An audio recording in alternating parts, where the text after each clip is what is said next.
Alam niyo po, as we start, imagine, tingnan niyo po, nag-isip kayo na picture in your minds, meron kayong isang malaking masterpiece or isang painting na tinitignan.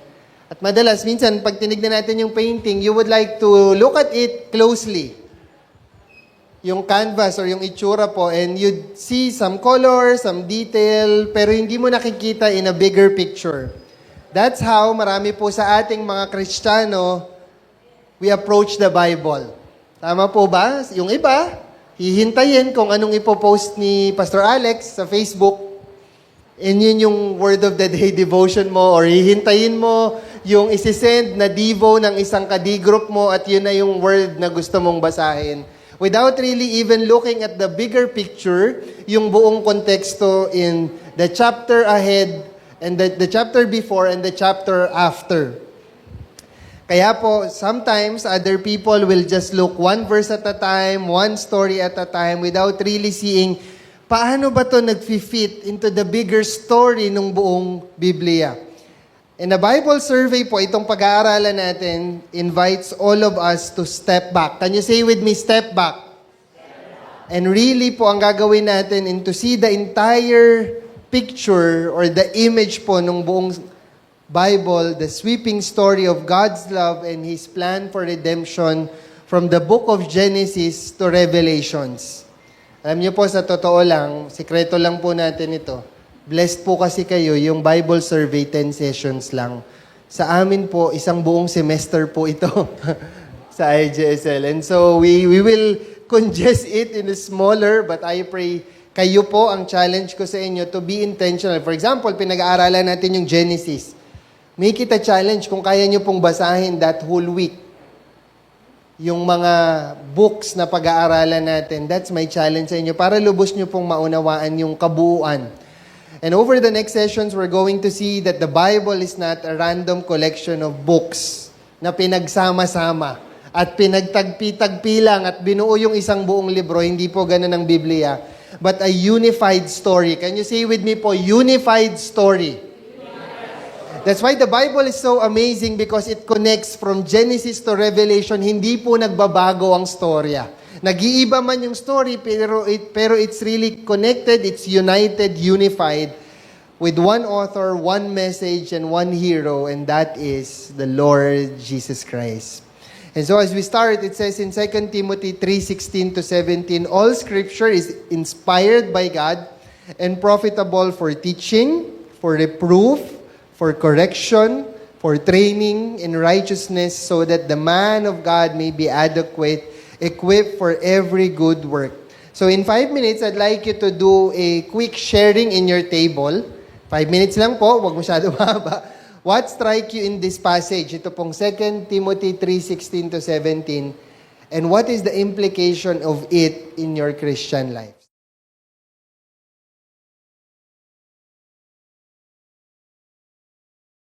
What strikes me the most here is the term, so that the man of God may be adequate, sapat, at equipped, karapat-dapat for every good work. Ito po yung sa akin whenever I read this, because it's a reminder for all of us that we don't go to battle without na hindi po tayo handa. Tama po ba? Na kaya po tayo nag-aaral bilang mga estudyante ng GLC, hindi lang para makagraduate bilang requirement, or dahil lang kailangan nyo ito para maging D-group leader kayo. Hindi po ganon. It's because you know that one day, you'll be able to use yung mga salit ng lahat po ng inaaral natin para sa, kunyari po, merong mag-question about your faith, may magtanong, what do you really believe in? Or may mag-question about this certain truth. You're ready, and it implies of your Christian life, alam po natin yung katotohanan kung paano natin to ibabahagi. Given po yung kanina, sabi natin, di ba, yung about the world is teaching right now. Ngayon, bilang isang Kristiyano, alam mo you're equipped for every good work. And it's also profitable for teaching, for reproof, for correction, and for training in righteousness. We live in a world that's very unrighteous. And I pray that we're able to pass it on. Kaya po, number 1, sabi niya, why do we need to study the Bible? The Bible is the, ano daw po? Inspired Word of God. Anong ibig sabihin yan? This is an amazing book that is composed of 66 books written by 40 different authors, written in 3 different languages, Hebrew, Aramaic, and Greek, and in different literary styles. Kung papansinin po natin, iba-iba po. May narrative, may historical, may poetic, and it was written in a span of 15 centuries. But amazingly, it is consistent in their message, presenting God's redemptive plan. Yung plano niya to redeem all of mankind through His one and only Son, Jesus Christ. And that's an amazing authority because Jesus used the Scripture also to fight against ng temptation niya kay Satan. And so the more we read about what the Bible is all about, the more yung kaganda po nung sinabi ni Pastor Lito last time he spoke, July 13, I remember, sabi niya, if we remember, we memorize scriptures, meron po tayong balang ilalaban. Pero if you don't read the Bible, anong ine-expect mo na ilalaban mo sa kasinungalingan ng demonyo? Wala kang masabi, tama po ba? It's because hindi tayo nagbabasa ng salita ng Panginoon. Have we really read the Bible from cover to cover? Opo bro, nabasa ko yung first page ng Genesis tsaka yung last page ng Revelation. Yun lang. Hindi yung laman. But I pray that we really dig deep. Aralin po natin because Paul says here, all scripture is God-breathed. Meaning, galing sa inspiration ng Panginoon, nagmula sa Kanya, that the Bible is not simply a human book. Madalas ginagamit po kasi ito ng mga kumukontra sa salita ng Panginoon. Gawa naman written salita. Ang nagsulat naman yan, tao lang, hindi naman Diyos But it carries a divine authority. Can you say with me po, divine authority? Meaning, just as it is inspired and God inspired the written word, it's God's breath, life into Adam. In the very start, Genesis 2:7, He has breathed His word into the scripture. The same breath na bumuhay at lumikha kay Adan at Eva. Yun din po yung nagbigay ng authority sa salita ng Panginoon. Isipin niyo po, if you really think about it, bakit sa dinami-dami, kanina po sinabi natin, si Dr. Simon Greenleaf, yung lawyer, si Luke Hu, bakit sinasabi nila that undeniably, no doubt about it, na totoo? Big sabihin, inaral nila from Genesis to Revelation and they didn't see any contradictions about it. This means when you open your Bible, you are encountering the very breath and the very voice of God. It is trustworthy, it is authoritative, and it is sufficient for teaching, for correcting, and for training us in righteousness. At kung sinasabi po natin, if the Bible is truly God's breath, then ignoring it is like trying to live without oxygen. So I'd like you to be honest to yourself today. Have you been reading your Bible? O inaamag na po? O naka-deep sleep po sa inyong mga phone?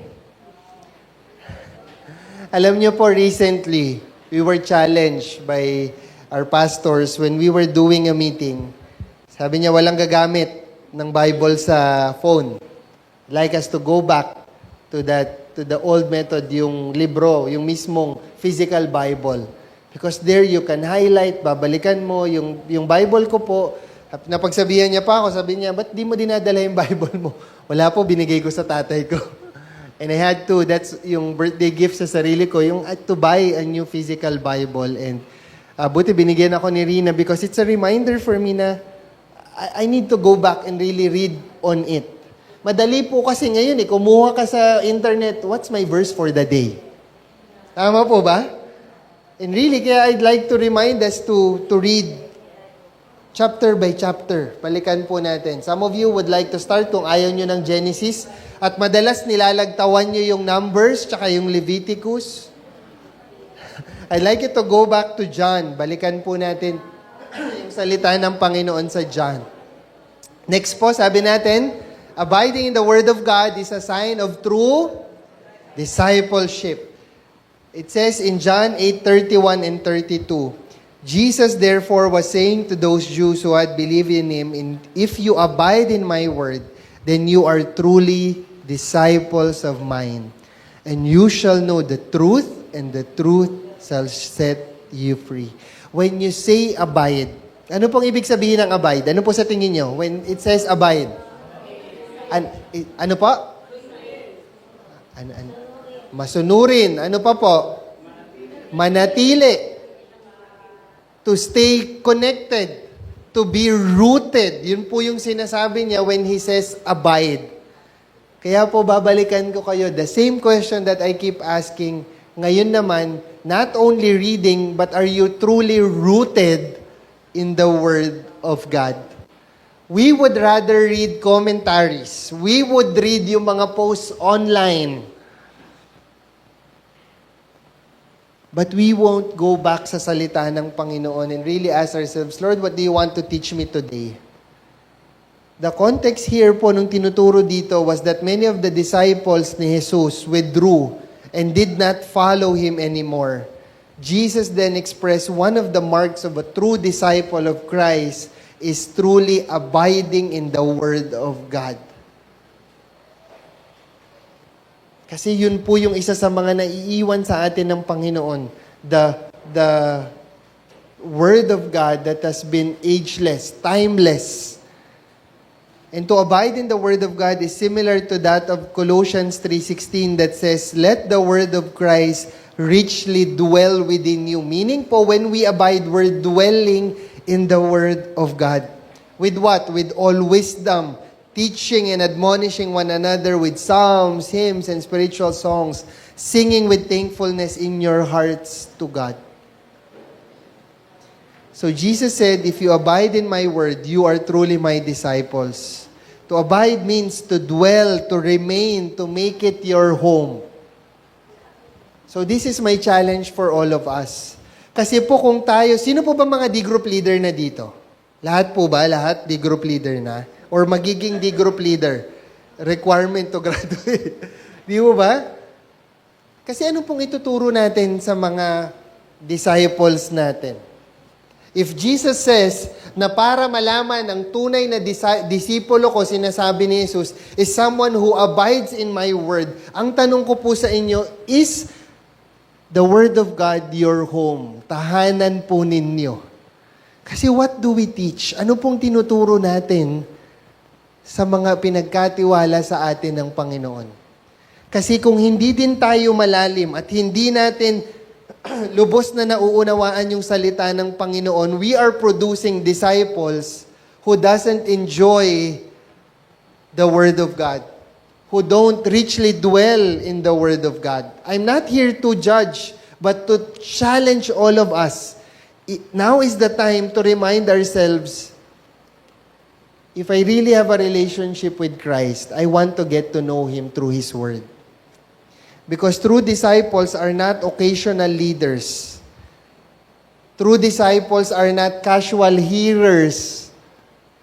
Yung mga paminsan-minsan lang nagbabasa, minsan-minsan lang nakikinig ng salita ng Panginoon. They are people whose lives are rooted and grounded in the Word of God. Ano po magiging resulta niyan? It's freedom.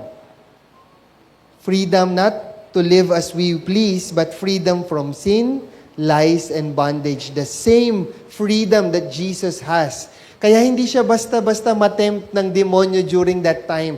Kasi He keeps on exchanging and going back sa salita ng Panginoon, yun ang inilalaban niya sa kasinungalingan ng demonyo. And real discipleship is measured not by how many church services we attend, but how deeply we abide in God's truth. Now, in your notes, can I ask you to write there, wala pong ibang makakakita, notes niyo po yan, what is your commitment now in terms of reading God's Word? Sige po, kayo lang at ang notes niyo. Magsulat po kayo anong commitment niyo with God. Kung nagbabasa ka na ngayon ng every day? Ano pa yung gusto mong i-improve doon sa reading mo? Pwede nyo rin po yung sagutan later on, but I pray that you make a commitment. So each time, babalikan nyo tong notes na yan, ito, na-check nyo po yung sarili nyo. Sige, tuloy muna po ako. Letter C is abiding in the Word of God results in, ano daw po? In life change. Sabihin po, there's transformation. Binabago daw po tayo ng salita ng Panginoon. Like newborn babies po yan. Long for the pure milk of the Word, that by it you may grow in respect to your salvation. An author said, the Bible is not for information, the Bible is for transformation. Ulitin ko po. The Bible is not just information, the Bible is for transformation. The Word of God helps us grow in our salvation, sa ating kaligtasan, because really, it's a decision that we did long ago, one time, but our salvation should lead for us to continuously grow. That leads us to sanctification. And sanctification basically means it's the process of becoming more like Christ each day. That's our goal, that we are being sanctified. And here, sinasabi po ni Pedro that God's Word is like a pure spiritual milk. Naalala ko po si Zia, yung anak namin, she would cry, grabe umiyak, antindi. Rinig hanggang dun sa lola niya. What ibig ko sabihin po is that, are we like that? Na kung hindi ka nakapagbasa ng salita ng Panginoon, parang there's something missing in you that day. Kasi if it feels na parang wala lang po, we have to check our hearts. We have to check our relationship with God. Kasi kung meron kang taong minamahal at pinapahalagahan mo, you would value to communicate with that person daily. Tama po ba?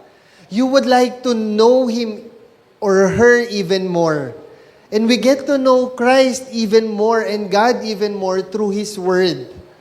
And pansinin niyo po, sa maraming kilala ko na nakapagbasa na ng salita ng Panginoon, ng buong Biblia, many of them, every time they reread, basahin nila ulit yung salita ng Panginoon, there's a new thing na tinuturo sa kanila ang Panginoon.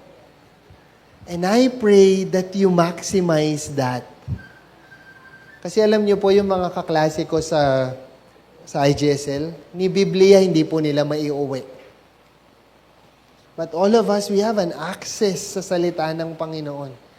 Hindi tayo nahihirapan. Sila, PDF file, tinatago pa nila yung Bible nila. Yung app, chine-check pa pag uwi nila sa kanilang country. Because it's a Muslim nation, hindi pwede. Magbasa lang sila sa labas or outside, pwede silang makulong. But tayo, there's no persecution tayong pinagdadaanan. Pero we don't enjoy and savor yung salita ng Panginoon. We take it for granted. I pray that it's like a pure spiritual milk, like a baby who longs for it, that nourishes us so we may grow into our salvation. Just like a newborn baby who cannot survive without milk, a Christian cannot grow without the Word of God. Knowledge of the Bible without application produces pride. But abiding in the Word of God, richly dwelling in it, produces life change that leads to transformation. Alam niyo po, the Word of God is not just meant to inform you in your mind, but it's meant to transform your life. Magtaka ka po, kapatid, pag nagbabasa ka ng salita ng Panginoon, parang walang nababago. Tignan natin yung puso natin, tignan natin yung buhay natin na probably, is my life really right with God? Tama ba? Is my heart really pure? Or merong mga bagay na pinapabitawan sa akin ng Panginoon? Na parang tipo, karinderya na lang yung Bible, na pinipili ko kung ano yung babasahin ko. Something na gusto ko lang. Na pwede kong i-post. Na pwede kong ipasa pag gusto ko, pero pag tumatama sa akin, wag ito yung ipasa ko sa D-group ko. Iba na lang. You have to be very careful with that. Last, it says, why do we need to study the Bible? Because abiding in the Word of God, ano daw po? Prepares us for ministry. It says in Colossians 3:16, "Let the word of Christ richly dwell with you, with all wisdom, teaching and admonishing," meaning po motivating, equipping, encouraging, correcting one another with psalms, hymns, and spiritual songs, and with singing with thankfulness in your hearts to God. Sabi niya dyan, He is equipping you for every good work. Sabi ni Paul, di po ba, Colossians add that as the word, yung salita ng Panginoon, richly dwells in us, nananahan sa ating puso, we are enabled, natuturuan tayo to teach, to admonish, to encourage others with wisdom. Kaya po minsan, parang, there are times when you're sharing the Word of God, if may mga pagkakataon, that's the Holy Spirit moving mightily in you because the Word is richly dwelling in you. Yung kahit wala kang notes, kahit wala ka nung for spiritual laws or yung God's way to heaven, kaya mo magbahagi ng salita ng Panginoon. Kasi naaalala mo na yung salita ng Panginoon. Bakit po? Kasi nanahan na po yun sa puso natin. Anything that's already written in His heart, in our heart, sabi niya, with thankfulness in your hearts to God, nasa puso daw natin, madali mo yan maibabahagi kasi yan yung laman ng puso mo. Pero kung hindi yan laman-laman ng puso natin, ano pong ituturo natin sa iba? It enables us to encourage others with wisdom because ministry is not sustained by talent or our gifts. It is sustained by the Word of God planted deeply in our hearts. And so if you want to serve God effectively, you must first be richly grounded by God's Word. Marami sa atin, we would spend time really serving, pero we don't feed ourselves with the Word of God. A ministry without Scripture is like a soldier going to battle without a weapon. Wala kang madadala, wala kang sandata. Kaya I'd like to give you 10 minutes to ponder, to talk in your group. Am I approaching the Bible as what? As an optional reading, kung kailan ko lang kailangan, kung kailan ko lang gusto, or as the essential breath of God that transforms me, frees me, and equips me for life and ministry. Sige po, pag-usapan niyo po ito. Be honest, it's time to be accountable to one another. Bakit po? Bakit po natin ito gagawin? Because I want each one na maalala niyo po yung mga kasama niyo sa table. One day, pagkatapos nyo mag-GLC2, you're already a D group leader and we can check each other. Huwag pong sasama yung loob natin pag tinanong tayo, nakakapagbasa ka ba ng Bible mo recently? That's us. As one family, bilang isang simbahan, we must be accountable to one another. Lalo pa po ang lahat that all of you are leaders. That's a reminder for all of us that kaya din po natin to inaaral, yung Bible survey, to remind all of us that, yes, we're not perfect, and yet, we must be intentional. Can you say with me po, intentional? Ibig sabihin po, you give time, you put effort, you make everything that you need to do so that you can be able to read your Bible. Di po ba? And say, you're not any better. Tayo, yung sa mga nakabasa na po ng Bible ng buo, you're not any better kung nabasa mo nga pero tumigil ka naman. At hindi ka na nagbabasa pa ng patuloy ngayon.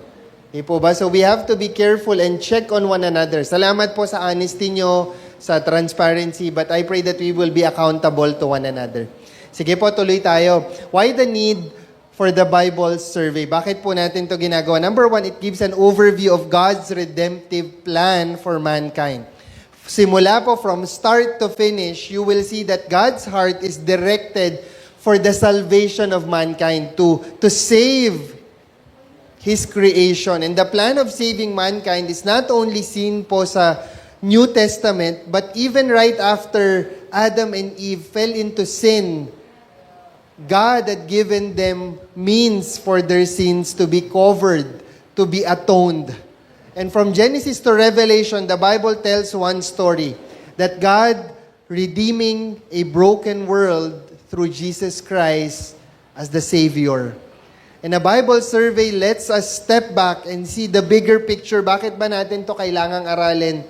Like looking at a whole movie instead of isang scene lang po. Because without this overview, we might miss how the smaller stories in the Bible fit into the bigger picture of the redemptive plan of Christ. And when you see the Bible as one whole story, you'll see that your life too, kapatid, is part of God's redemptive plan. Next, it deepens our understanding about the character of God and His relationship to His people. Pwede mo kasing basahin at ang nabasa mo lang is yung nandun sila in the wilderness, ang magiging tingin mo lang sa Panginoon is galit siya sa kanila, pinabayaan at hindi sila nakapunta sa promised land. Pwedeng ganun lang yung perspective mo. Not even realizing that the manna, yung everyday na binibigay ng Panginoon, that's His sovereignty, that's His love. It has to have a deeper understanding. When we look at the Bible, we see the sovereignty of God, His righteousness, His justice, but at the same time, His grace and mercy and love for all of His people. Some people are turned off. Ayaw nila yung Bible because they say that there is inconsistency between God of the Old Testament and the God of the New Testament. The God of the Old Testament is a God of grace, but the God of the New Testament is a God of grace, but the God of the Old Testament is a God of wrath. Galit, di ba? But as you understand it, pinag-aaralan natin in our series, Knowing God, pinapakita yung holiness and yung wrath and yung holiness ng Panginoon. Kasi kung hindi siya holy, hindi siya God. And that's what the Bible teaches us. But when we see the whole story of the Old Testament, we see that God is a gracious God in His dealings with the people in the Tower of Babel, in the Israel, and with the nations of the earth. And the most repeated statement, kung babasahin po natin, is that God is compassionate, slow to anger, and He is abounding in love. Paulit-ulit po yan makikita natin.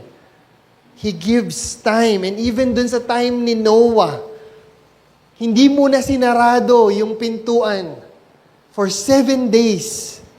Because that's the grace of God. So if we say that God is not gracious in the Old Testament, that's wrong. And so each book shows us different aspects of who God is. From He being the Creator, to the Redeemer, to Judge, Father, Shepherd, King. And so studying the Bible as a whole bilang kabuuan reveals His consistency across history. He is always faithful. He has always been faithful all of the time, even when His people are unfaithful. Ulitin ko po yun. He is always faithful, even when His people are unfaithful. And so this Bible survey helps us love God more deeply because we know Him more fully. Third, it reveals, can you say with me, unity? Can you say with me, unity po? Unity. Can you say with me, consistency? Ibig sabihin po, tahi-tahi. Hindi tulad nung pagbabasa kanina, optional, pahapyaw lang, this is united. It's consistent. Ibig sabihin, kahit saan mo tignan, it leads us to one picture, one story, and that's God's heart to save mankind through Jesus Christ. Despite 66 books, 40 authors, 3 languages, 15 years of history, the Bible speaks with one voice. And this is the proof of His divine authorship na siya ang sumulat. And a Bible survey highlights how Genesis, and Revelation, law and gospel, prophets and epistles all sing the same song, and that is Jesus Christ. And the Bible is not a random library of writings na mga sulat. It's a unified word pointing to one Savior and Redeemer of the world, and that is Jesus Christ. Number 4, it helps understand the occasion and purpose of each book in the Bible.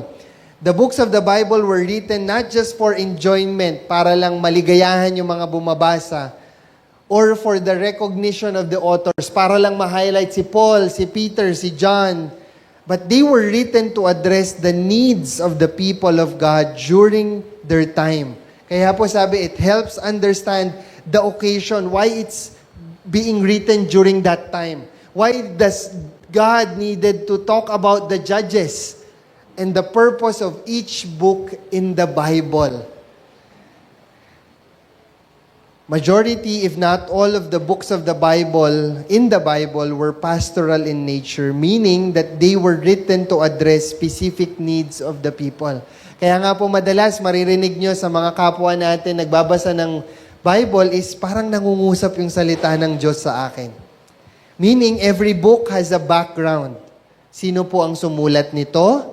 Why it is written? At para kanino? And minsan, yun po yung nagiging problema natin. The Bible has its context. Can you say with me po, context? Meaning po, it was originally written. Aim, author's intended meaning. Doon po yung purpose kung saan po ito sinulat. Para kanino at yung purpose nito. And minsan, you'll just get it at gagamitin mo para sa atin. We have to understand that yes, there are universal principles, but we have to understand saan nanggaling yung context.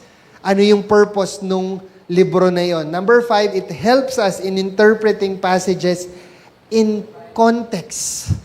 In context. Again, can you say with me po, context?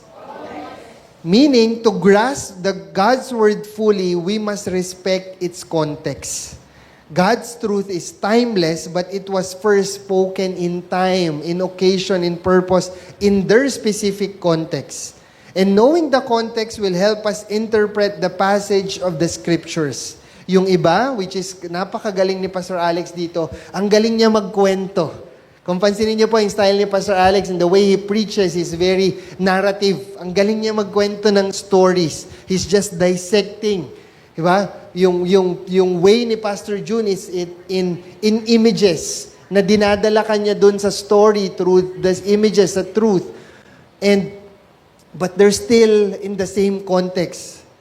There's only one meaning that we want to see, and that is the author's intended meaning. Can you say with me po, aim? Aim. Isa pa po, aim. That, ang ibig sabihin po niyan, author's intended meaning.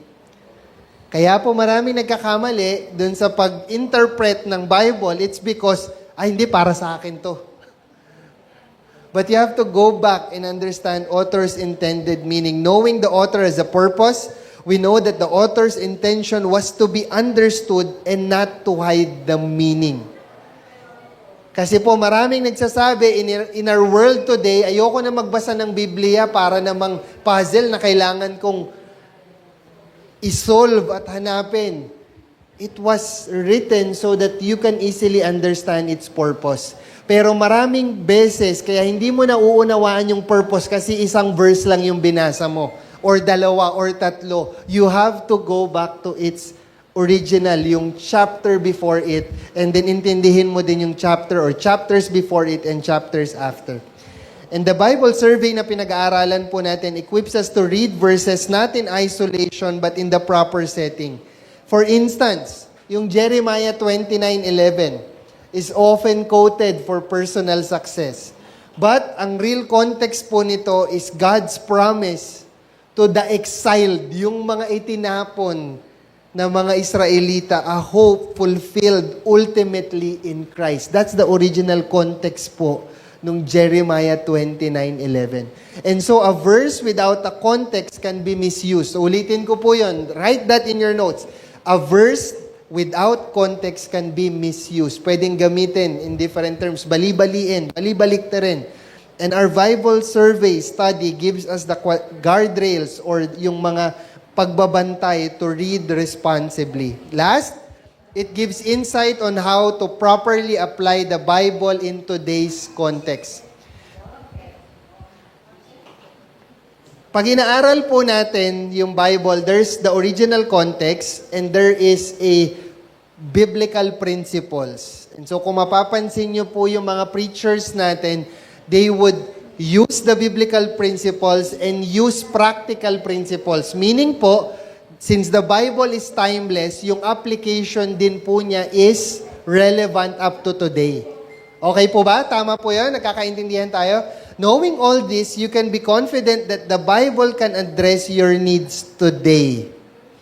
The Bible is not just to give you information so that when you are asked Bible trivia, alam mo yung sagot. The Bible is the Word of God and can address the things that you are going through today with the proper context. By seeing the original meaning and the purpose of each book, we can apply it faithfully in our lives today. We don't copy Israel's dietary law. Kaya po maraming sasabi, hindi pwede, unclean, hindi pwedeng kumain ng dinuguan.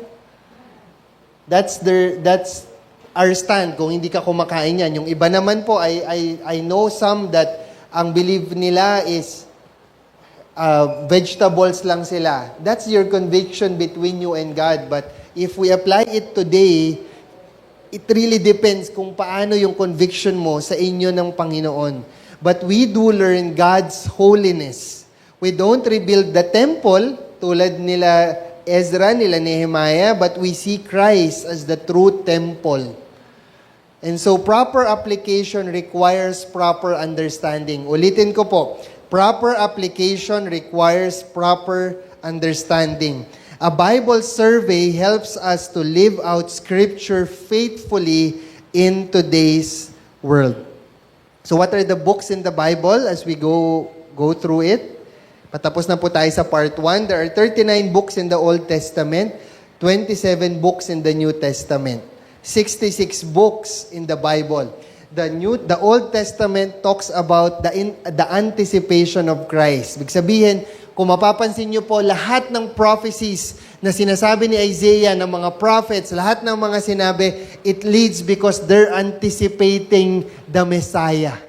Okay po? While the New Testament talks about the fulfillment in Christ. Now the Messiah is here, 100% God, 100% man. And so all these 66 books in the Bible is united, consistent Word of God. Bakit ko po kailangang sabihin yung 66? It's because in other religion, may dagdag po sila. May dagdag po yung ibang, ayoko ikwento lahat para mag-GLC 3 kayo. But in other religions, may dinadagdag po silang ibang books. 4 or 5 or 6 books, I believe, na dinadagdag nila. And so in other religions, hindi nyo nabubuksan yung Biblia. Tama po? Yung pinaka nagsasalita lang po, yung nagbibigay ng sermon, kadalasan yun lang ang nakakabasa ng Bible. Siya lang yung pwedeng humawak. And so, it's inconsistent with the true Bible. So, every single book from Genesis to Revelation is God's Word for us today. Nothing is wasted. Every part has its place in the grand story of the redemptive plan of God. Time to ponder. Am I reading the Bible as a collection of disconnected stories or one unified story of God's redemption that shapes how I live today?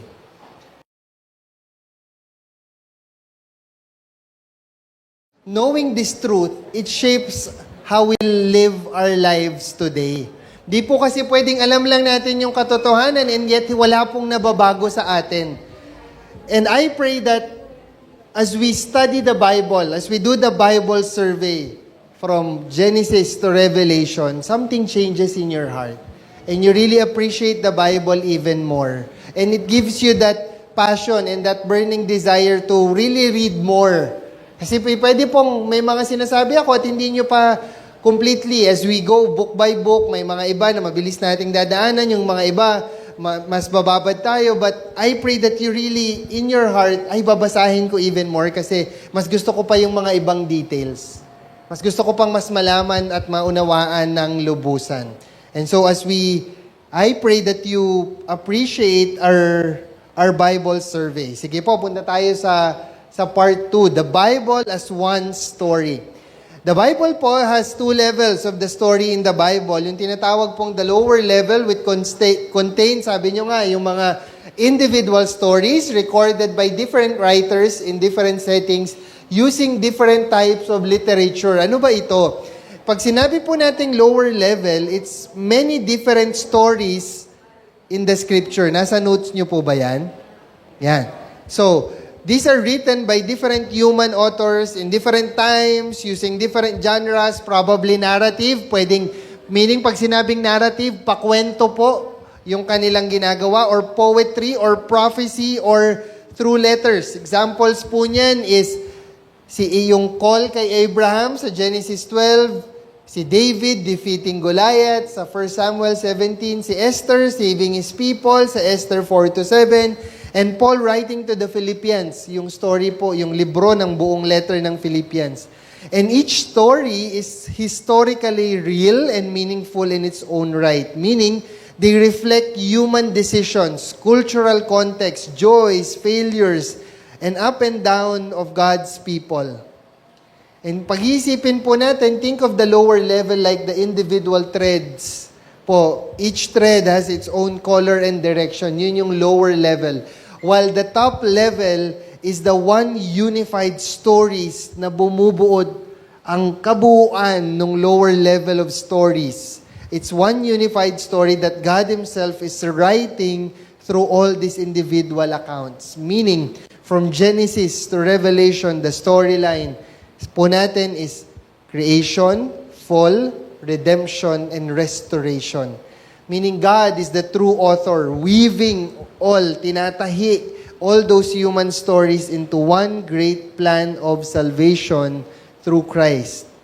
Meaning, for example po, kung binasa natin yung sa Genesis, sa story ni Joseph, it's a lower level kung titignan po natin, Joseph's betrayal look like a tragedy. Tama po, no? But, at the top level, pag binasa niyo yung Genesis 50:20, sabi po doon, God used it for good. Meaning, to preserve life and to save the whole of Israel. Kasi nakapag-imbak po sila.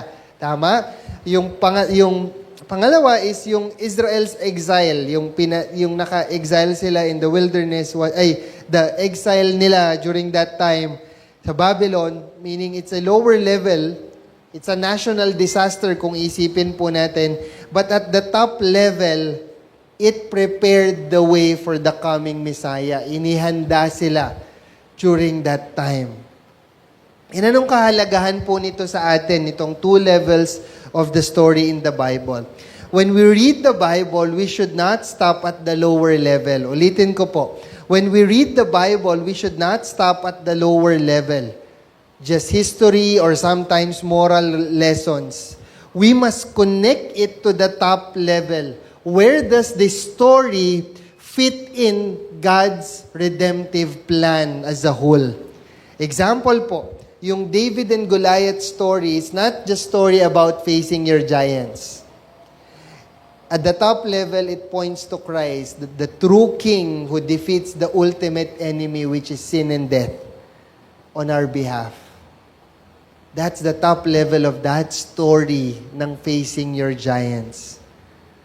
This guards us from moralism that sometimes ang lagi nating sinasabi, be brave or be courageous like David.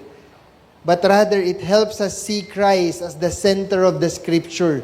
That the true one Savior who will redeem us and will kill all the giants in our lives is none other than Jesus.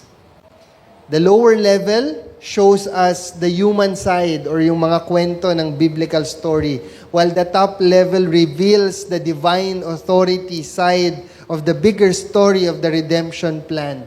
Both are true. Both are important, but the lower level find its true meaning in light of the top level story. Okay po, clear tayo doon? And so now I'd like to present to you the storyline of the Bible from the Old Testament, the creation, meaning the kingdom was created. Now the fall, the kingdom was lost, meaning it was, yun yung kinikwento kanina ni Kuya na first God creates the world, humanity in His image. It was created by us, kung babasahin po natin, meaning it was the Trinity who created and places them in Eden. His people, in His land, under His rule. Kaya po, it was in a garden.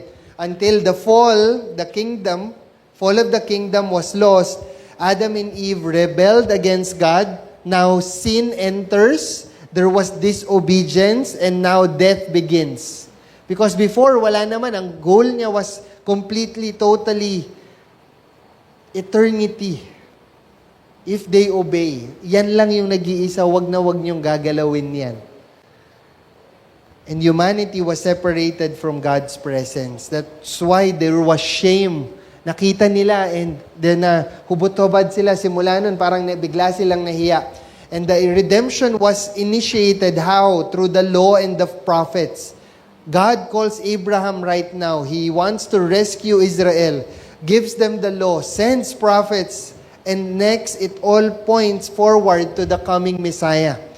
That's the Old Testament. Now the New Testament comes, the coming of the King. Now there's the Gospels.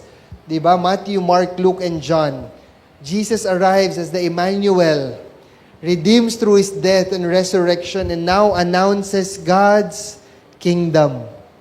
And then there was the spread of the kingdom.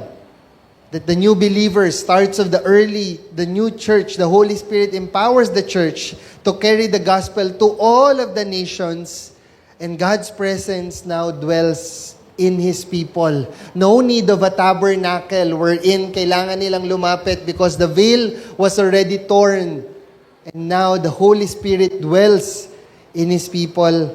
And the last is the restoration wherein the redemption will be complete. Kingdom will be restored. If you read that in Revelation, that one day Christ will return, evil will be defeated, and God's people will dwell with Him forever in the new heaven and in the new earth. Okay po, tapos na yung klase natin. Joke. But really, it talks about it's the summary of the storyline of the Bible. Kung babasahin po natin. And I'd like to share you, ano ba tong mga themes na ito? Yung story po, the overall grand story of the Bible, there are themes. The land, which is, kung makikita natin, Eden, pansin nyo yung Canaan, ultimately, the new creation. Yun po yung lands, pag tinignan natin. While the presence is God with His people. It started where? Sa Eden, the Garden of Eden. Now it was led to the tabernacle. Naalala niyo yung mga Israelites, they had to bring it. Kailangan dala-dala nila wherever they are. Itinawid pa ito sa Jordan River. Now yung presence pa rin pagdating ni Christ as the Emmanuel, and when he resurrected and He ascended to heaven, there was the Holy Spirit left to the disciples and now to all of us, and the New Jerusalem coming one day. And the kingdom, the dominions and the rule, ibig sabihin po, humanity was made to rule under God. And one day, Jesus restores God's reign completely, fully po, buo. The Bible is one story in 6 acts. Meaning po, God created, we fell, God began redemption, Christ came, and His kingdom spread, and one day He will restore all things into His greater grand story. So, daanan po natin, the storyline, the Pentateuch or the Torah, kung simulan po natin sa Torah. In the creation, God created the heavens and the earth. In the beginning, kung babasahin po natin, God creates the heaven. The opening verse of the Bible, Genesis 1:1, sets the foundation for everything. It says, in the beginning, God created the heavens and the earth. Meaning po, it's not a myth nor a legend, but really it's a theological story. It's a truth that we must hold on. That the universe is not an accident of chance or chaos at hindi tayo nagmula sa unggoy. And it is the purposeful creation of the sovereign God. It reveals the true creation. It reveals God's power, God's wisdom, and the order of rule ng Panginoon. That's why He created the heavens and the earth.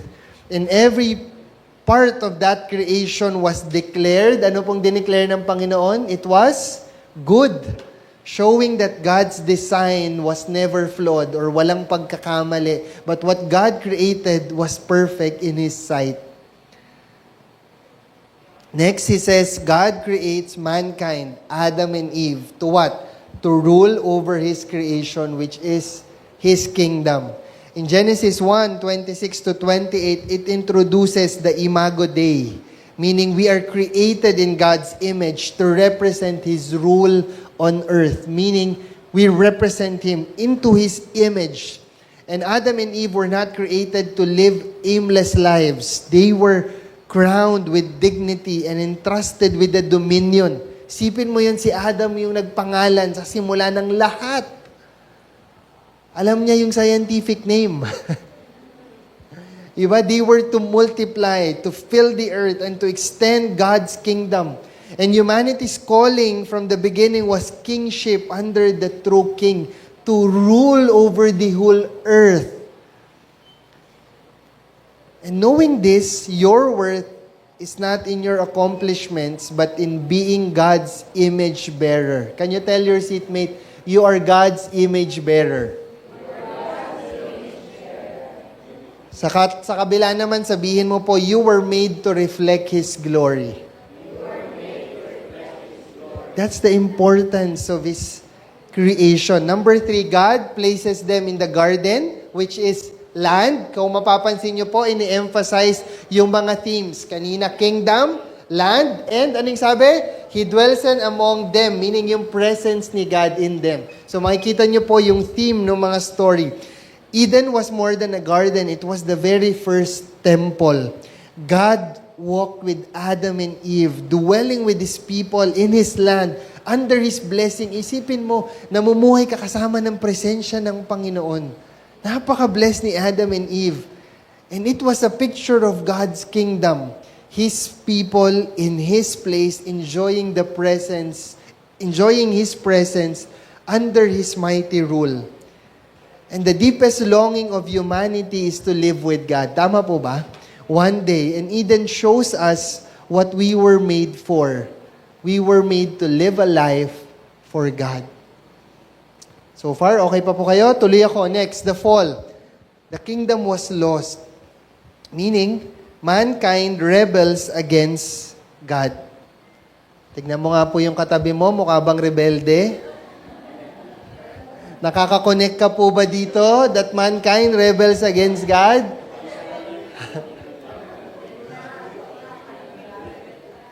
Di ba, inaantok ka sa salita ng Diyos? Paki-edit. Nakikinig silang mabuti. Yo po, Adam and Eve chose autonomy over obedience. Pinili yung pangsariling kagustuhan. Di ba? Ngayon, magkakasisihan, yung mag-asawa, sino ba talaga may kasalanan? Lalaki o babae? Nagkakasisihan. Huwag niyo na pong pag-usapan ngayon. But sin is not just breaking a rule, it is dethroning God in our hearts. They made a decision to choose a fruit over God's command. By eating the fruit, Adam and Eve declared, we want to decide which is right and wrong for ourselves. And basically, yun po yung essence ng sin. Because God already made a command. He made a boundary about what is right and wrong, and yet, subukan kaya natin. Try kaya natin, and that's where our rebellious heart comes in. Tignan mo ulit yung katabi mo, mukha bang rebelde? Gisingin mo. Alam niyo po, every time we sin, we repeat Adam and Eve's choice. We attempt to be king instead of living under the true king. Ulitin ko po. We attempt to be king of our lives because pinipili natin yung flesh, the lust of the eyes, the lust of the flesh, yung kagustuhan, instead living under the mighty rule of God that I'm made for the purpose to glorify God in my life. And so what happened next? Mankind is kicked out of the garden, which is the land, and from the presence of God. Ito po yung isa sa sobrang nakakalungkot. The immediate consequence of sin was the very first exile. Meaning, pinaalis sila, pinalabas sila. They were driven out from Eden, from the land of blessing, and away from the presence of God. Come to think of it, in many times that nagkakasala po tayo, nasa atin ng banal na spirito, we're in the presence of God. Tama po ba? But every time when you sin, it's as if pinapalabas ka, ini-exile ka. Think about that. And remind yourself of that truth para in your heart, so that in your heart you know you will be careful every time that you are tempted to sin. They were driven out of Eden, from the land of blessing and away from God's presence. And a flaming sword blocked the way back, symbolizing a separation. Can you say with me po, separation? And exile is the pattern of sin, and that's our distance from God because we're already separated. Sin always separates. Ulitin ko po, sin always separates. It may promise freedom, but it always results in exile from the presence of God. Yun yung pinakamasakit, that we're exiled from the presence of God. And mankind now has been cursed, and mankind have been cursed, and sin enters, resulting in death. Punta na po tayo sa Genesis 3. The curse of Genesis 3 affects every sphere, and work becomes a toil. Kailangan mo na ngayong paghirapan. Childbirth becomes painful, and relationships are broken. Yung creation groans, and mortality begins. Ibig sabihin, may ending na. Sabi di ba po, for dust you are and dust you shall return. Death enters as the greatest, as a great enemy. Every sickness, every broken relationship, every grave reminds us of Genesis 3. But it also points us to the need for redemption. Yes, there's death. Yes, there's separation. But I praise God that the story did not end there. Kasi paano na lang po kung dyan na lang natapos, that we're all doomed for death. It did not end there. Saan po ang tuloy? Next, it led to number 4, sin spreads and mankind continues to sin. Makasalanan pa rin tayo. Tignan mo po yung katabi mo, mukha bang hindi nakikinig. Sa Panginoon, di po sa akin, ha? Kasi we're rebellious, meaning continuous. Sabi niya, sin spreads and mankind continues to sin. Patuloy, paulit-ulit. By Genesis 6, the earth is filled with violence and corruption. God now sends the flood through Noah. Yet, in His mercy, He saves Noah and his family. The flood is both judgment and a salvation. Now, if you connect that in the New Testament, it's like a picture of the baptism in 1 Peter 3:21. Because there's a judgment for our sins, we receive Christ, and through baptism, inilubog tayo at inahon tayo muli, there's salvation. Next, mankind rebels and tries to build a monument for themselves. Familiar po kayo dito? Ito po ay ang Tower of Babel. Humanity unites, nagkasundo-sundo. Subukan kaya nating abutin ng Diyos. Not to glorify God. They united not to glorify God, but to make a name for themselves. Look at your seatmate. Mukha bang mayabang? Mayaman. Yan, mayaman.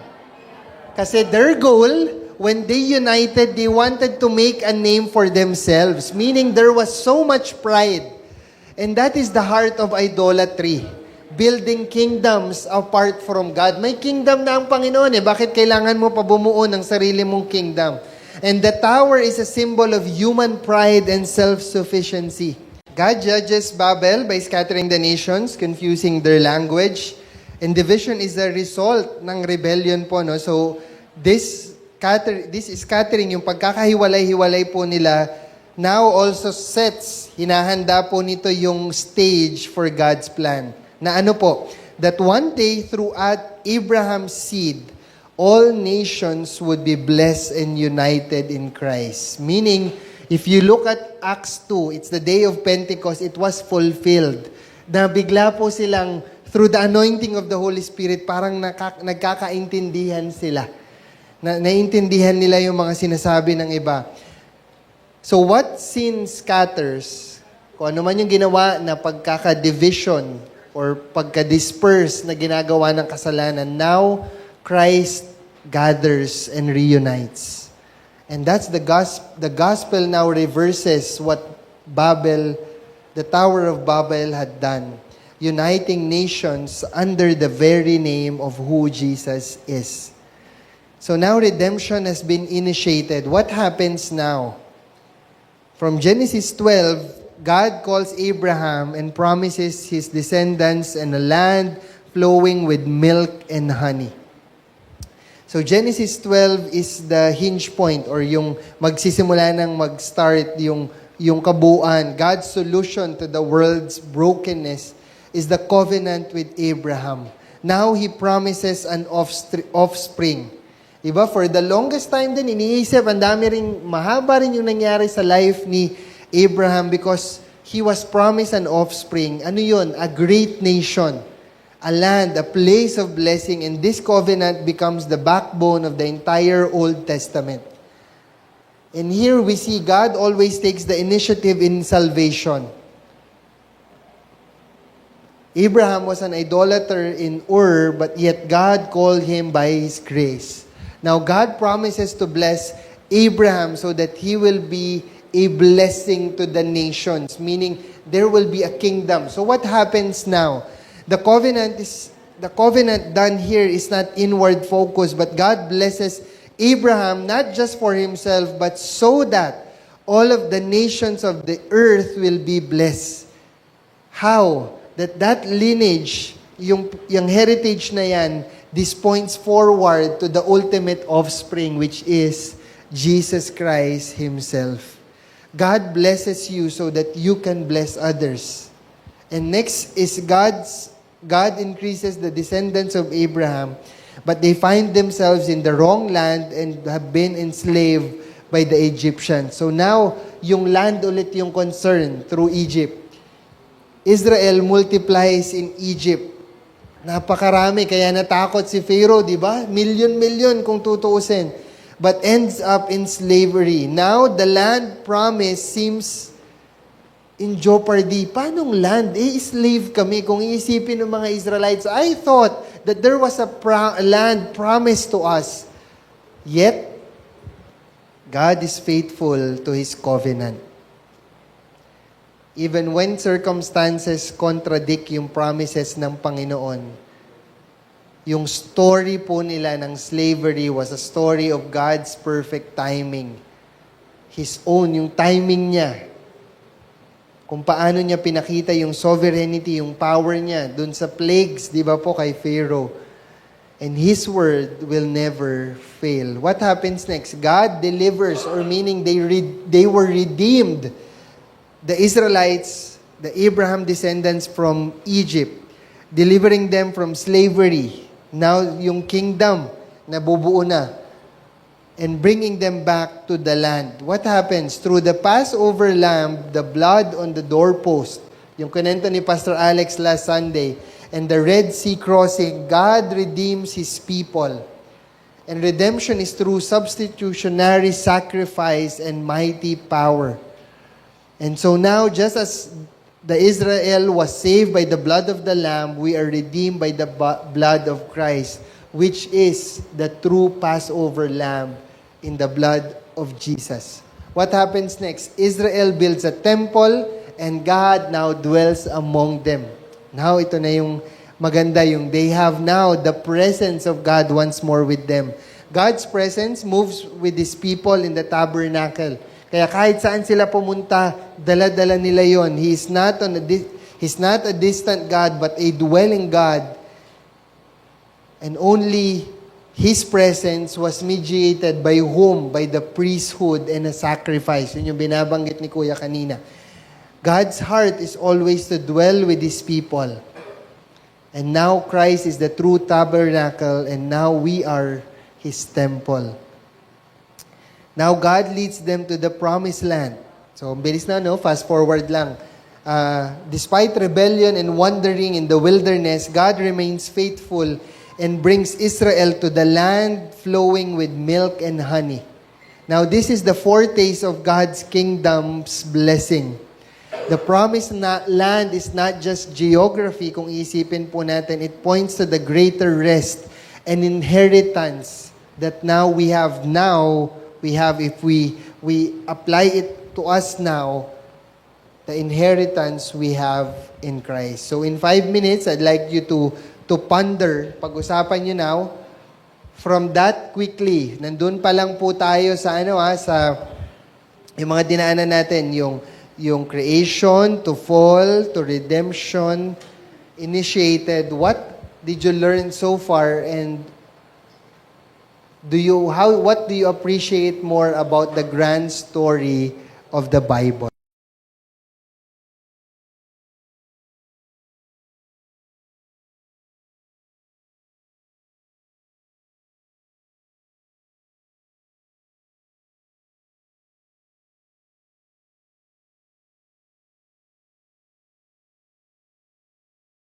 I look at yung grace ng Panginoon.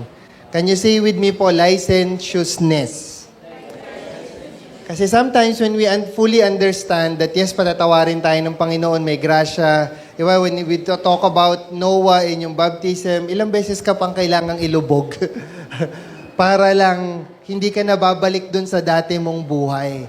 So I pray that we honor yung love, grace ng Panginoon by really being holy. It's not perfect, but we're not intentionally sinning. Kasi sometimes we give ourselves license to sin kasi patatawarin naman ng Panginoon. He has been gracious. He redeemed us. He will restore me back again. I pray, iba na yung perspective natin. Now that we fully understand the grand story of the Bible, you know how a holy God is. How holy God is. And you honor that and you value that. Sige po, tuloy tayo. Thank you sa mga nag-share. No? Ngayon, the storyline po, historical books from Joshua to Kings. Nandyan po yan sa notes ninyo. Nandyan, tama po. Okay pa? May pumapasok pa ba? Okay pa? Okay pa. Konti na lang po. Malapit na tayo Meron? Okay pa kayo? Yes, sige. God gives them the land flowing with milk and honey. Under po ito, during that time, if you one thing that you can read probably and magandang aralin ninyo is kung bakit di nakapasok si Moses sa promised land. So that's assignment ko po sa inyo yan. So God gives them the land flowing with milk and honey.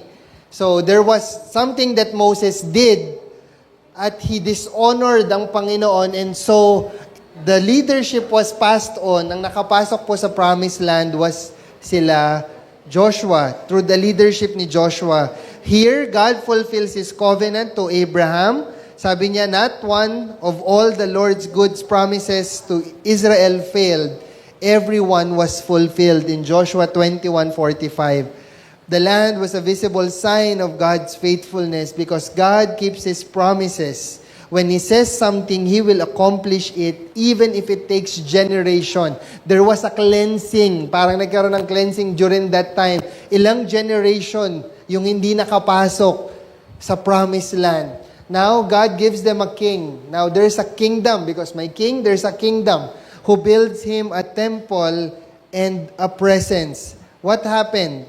After the time of the judges, nagpasan ko po yun, God raises up David and later Solomon who builds the temple and kingship. True leadership is meant to point people back to God's rule and not to replace Him. And so maraming beses, nakikita natin yung mga kings na nailagay, na iluklok after. Some are good, maraming hindi. Maraming bad. But Israel continues to disobey. Despite God's faithfulness, Israel repeatedly turns to idols, injustice, and compromise. The cycle of sin from Judges continues under many kings. Even the best kings fail. That's why disobedience is not just breaking rules. It's rejecting God as king. And every time we go after our idols, we repeat Israel's foolishness. Number 4, God sends prophets to warn Israel of exile from the land. What happens now? Prophets like Isaiah, Jeremiah, Amos act as God's messengers. They call Israel to repent and warn them of consequences if they persist to live a life of sin. God's warnings are like acts of mercy, awa ng Panginoon. He always calls us back before judgment. He reminds them, and yet we keep ignoring. They keep ignoring the reminder to them. In the same way, tayo rin, we keep ignoring His word that leads to our disaster.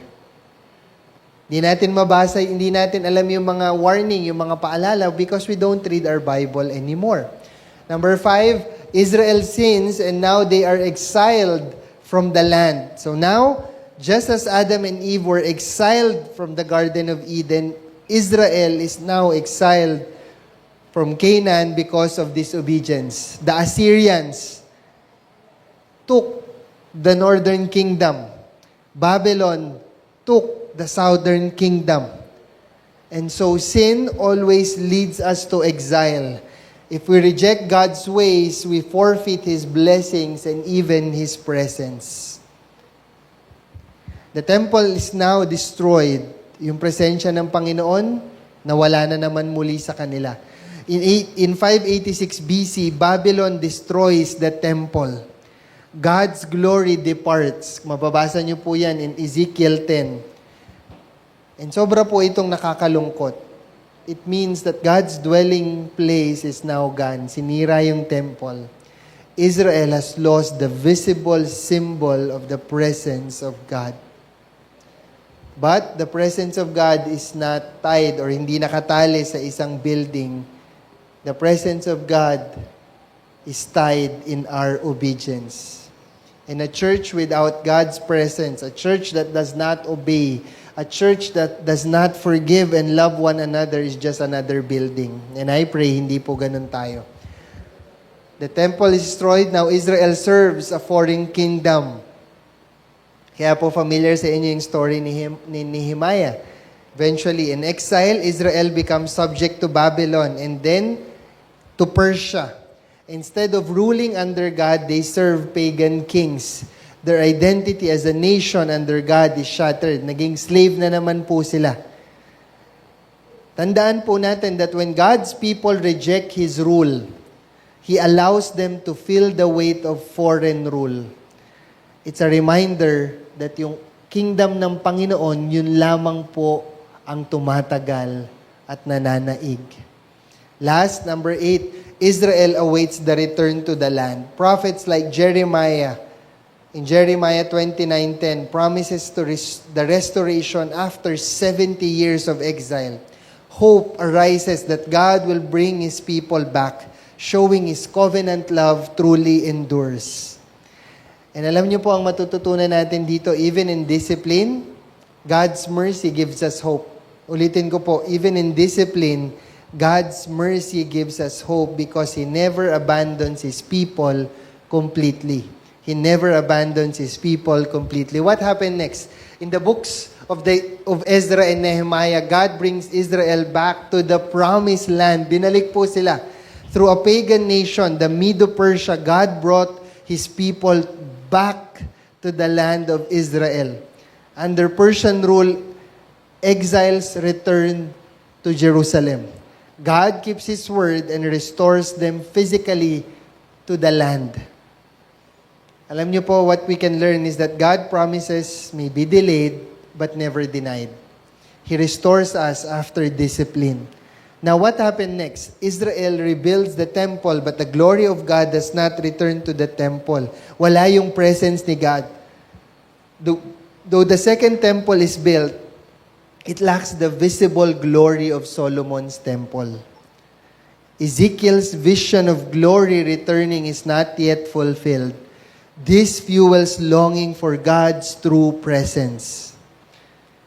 Kaya naman dito nakikita nung time na yon that there was an outward religion. Outward religion without God's presence is empty. What we need most is not buildings, not the temple, but God Himself. God is teaching them, lalapit ba talaga sila sa akin? At ako ba talaga yung hinahanap nila, yung presensya ko? Or isa na namang temple or tabernacle? Next, Israel is back in the land but still slaves of a foreign kingdom. They return but they remain under Persia, later Greece, and eventually Rome. The promise feel unfinished. They are home but they are really not free. And so, partial restoration points us to the greater restoration that only Christ can bring. Israel is under foreign rule and David's line has no king on the throne of Israel. And so, parang sila, nakabalik nga sila and yet not completely free. And so, the Old Testament is a story awaiting fulfillment. And some called it as the Adam Day. Ano nga ba ito? The Old Testament is a story awaiting fulfillment. So what happened next? It is called the intertestamental period. There was 400 years of silence.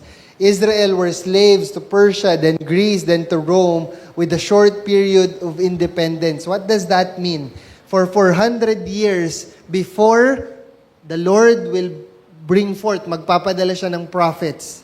Now, for 400 years, no prophets spoke. Politically, Israel changes hands between empire to empire. They have moments of independence nung panahon ng mga Maccabees, but never lasting freedom.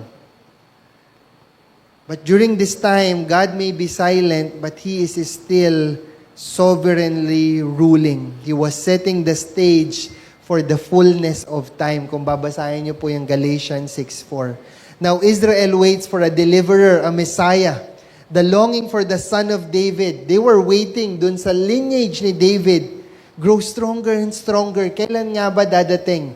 Many expected a political savior who would overthrow the kingdom of Rome. And hope intensifies for God to act again. Now, human saviors always disappoint. Hintayin nila, sino nga ba talaga? But the true Messiah will be the one to deliver us from sin and not just politics. And so, Israel awaits for the Lord to appear and for God's presence to be among them. What happens? In Malachi 3:1, it promised that the Lord would return to His temple. For centuries, Israel awaits for God's glory to come back. And that longing, yung desire nila na yon is fulfilled not in a building, but in Jesus, the Emmanuel, which is God with us. Every longing of Israel find its answer in Christ, the Messiah that is to come. And every longing of our hearts find our answers as well in Christ. So may assignment po ako sa inyo, pakisagutan in your notes, pakipicturan. How would you picture God based on the storyline in the Old Testament? Kasi patawid na po tayo ng New Testament. How would this picture of God help you in your relationship with Him and in dealing with the crisis in life? So the coming King, now we're already in the storyline. Sa New Testament na po tayo sa Gospels. Okay po? I-check po ng facilitators nyo yan next week. Pag-uusapan po natin. Jesus appears as the Emmanuel or God with us. Now, ano pong theme ulit? Yung presence is back. What happens? Matthew 1:23 fulfills Isaiah 7:14. They will call Him Emmanuel, which means God with us. In the Old Testament, God's presence was limited to tabernacle and to the temple. Now, in Christ, the fullness of His deity, yung kanyang pagkatao, dwells bodily in Colossians 2:9. And Jesus is the true temple as 100% God, 100% man, walking among His people again. In Jesus, God is no longer distant. He entered our world, our pain, our humanity. He's not just God above us, He is God with us. What happened next? Colossians 2:9 po. So Jesus redeems mankind through His sacrifice. What happened next? At the cross, Jesus becomes the true Passover lamb. You can read that. You can take note. John 1:29. John 1:29 and 1 Corinthians 5:7. Redemption is no longer through an animal blood. Hindi na po kailangan ng tupa or anything and nasa sacrifice, but through His perfect sacrifice once and for all, as said in Hebrews 10:10. By His blood, sins are forgiven. The wrath of Jesus, the wrath of God was satisfied and death was defeated. Jesus died on the cross, resurrected from the dead, and ascended to heaven. In Jesus, redemption might be costly because of the death of Jesus, and He already paid it all. But our salvation is not earned but received through the finished work of Jesus Christ on the cross of Calvary. Last, Jesus delivers Israel and the rest of mankind not from the bondage of Rome, but from the slavery of sin. Now a new kingdom enters. Because God knows the deeper salvation that they need. Hindi lang dahil sa Roman Empire, sa slavery, but the slavery from their sin. Many Jews expected a political Messiah, but Jesus came to defeat a greater enemy. That is sin, death, and Satan. Everyone who sins is a slave to sin, but if the Son sets you free, you will be free indeed, as He said in John 8:34-36. The true kingdom is not about borders or armies. It is about God's reign in our human hearts. Now, that is the kingdom that we have because of Jesus' death on the cross. Now, what is my challenge for all of us? Don't settle for a small view of salvation. Jesus didn't just come to fix your circumstances. He came to free you from sin's chain.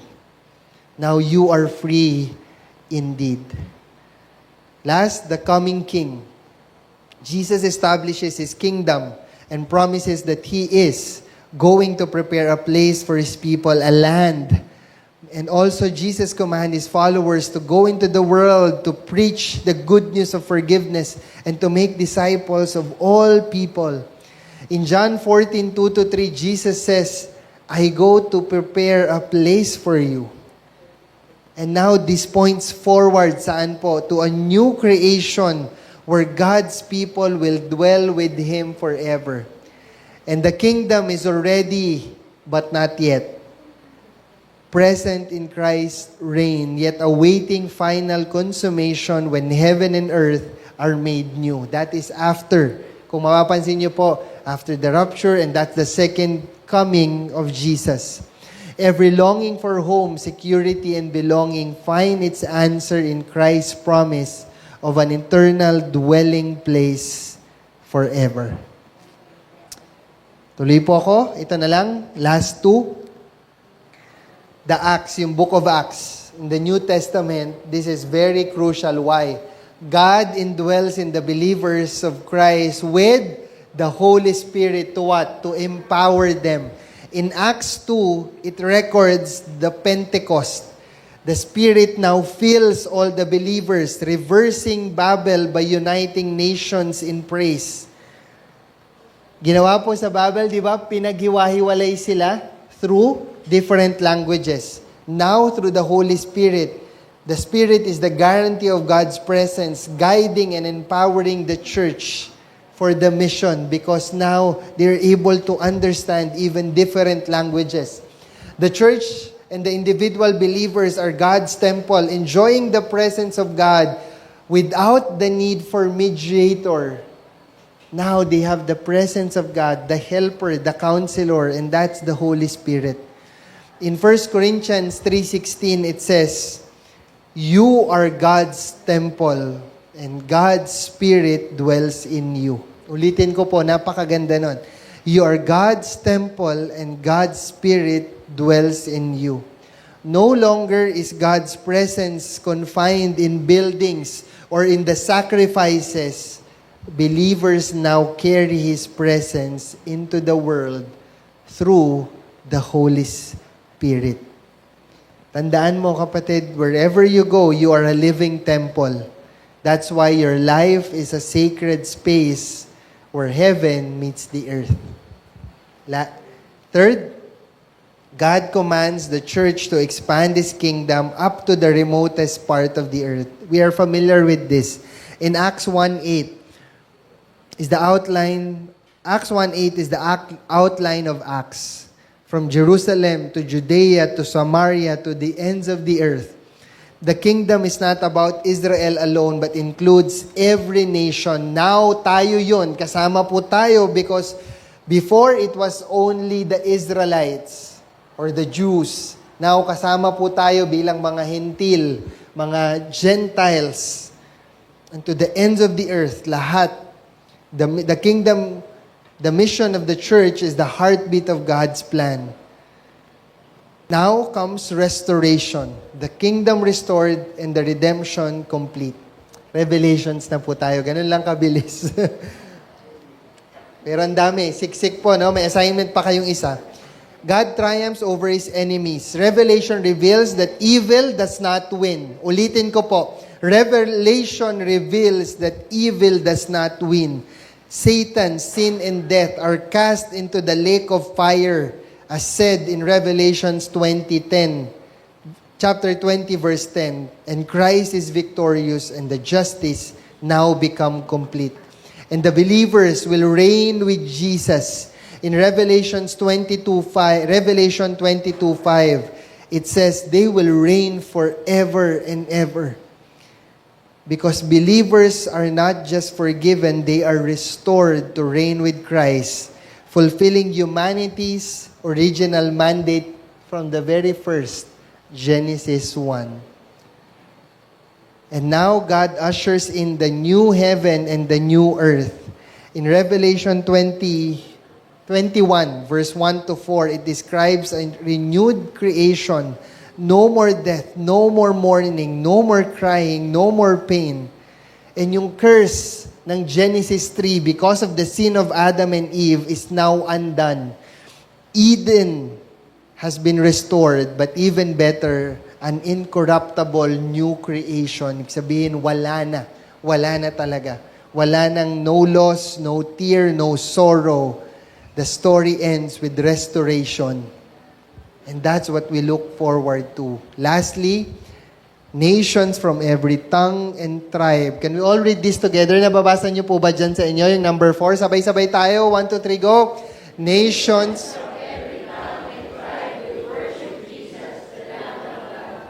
I look forward to that day.